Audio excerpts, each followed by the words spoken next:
So, well, first of all, welcome to the Bree Life. But I just wanted to come on here and talk about family, as far as seeing family as a community. And what got me to thinking about this is a show that I watched over the weekend called The Putmans. It comes on TLC. It's a new show, and it's this couple, husband and wife, and they have four children. They have three sons and a daughter, and then their children. All of them live in the home together, and they're, I think, in Michigan somewhere. And so it's 25 people that live in one house. And I know what you're probably thinking. There's no way that I could live with my family, in one house. But what I'm getting at is, I think we've lost that. We lost that connection. It used to be back in the day where families grew up on a farm. If they didn't live in one house, they all had their own houses on you know acres of land, but they were still a community. They saw themselves as a community where they could pull their resources together and didn't have to worry about food, money, too much anyway. But they worked together as a unit, as a family should. They didn't have to worry about a babysitter, daycare, that type of thing, because they always had somebody in the family that they trust and rely on, for those type of needs. And not only is it a necessity type of thing, but it's just good to have family around for moral, emotional support, to um, have family around to pass down those skills and that knowledge and that wisdom and that all those the family traditions and things like that, from generation to generation to your children.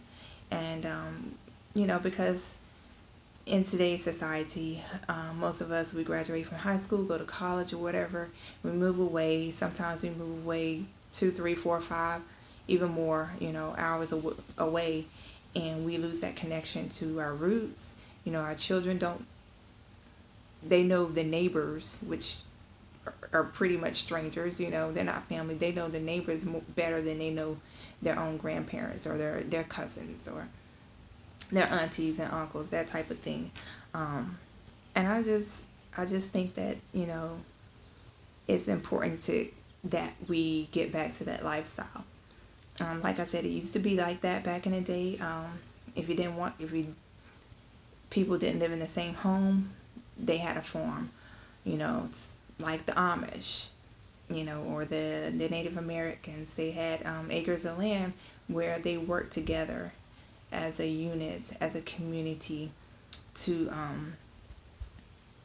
for their daily bread, um, as a support, and they commune together.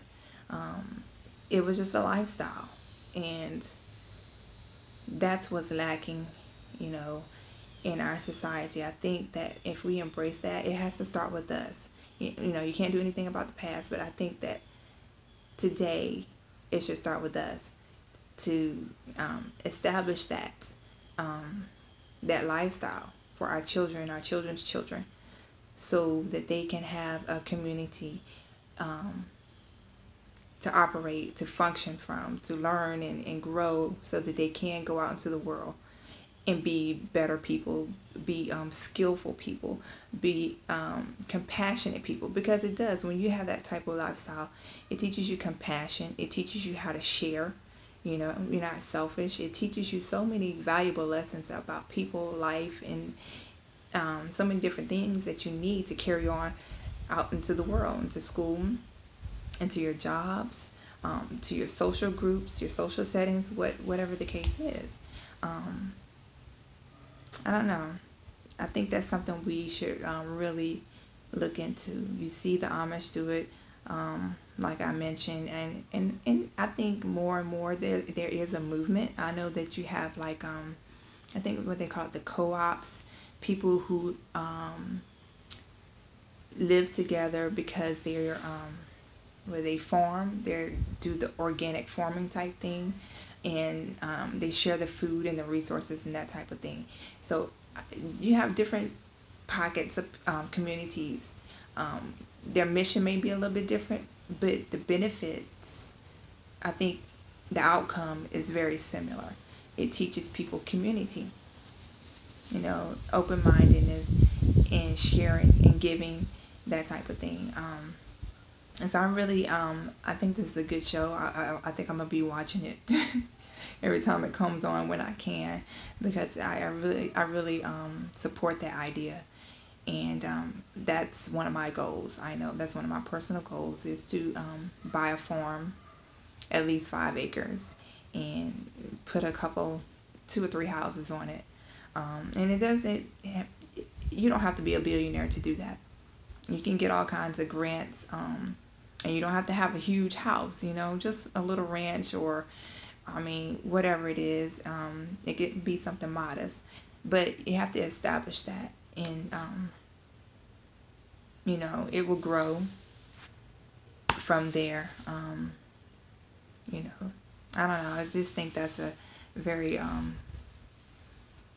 that will be one solution to the many woes of our society, and just something to think about. Until next time, peace and be blessed.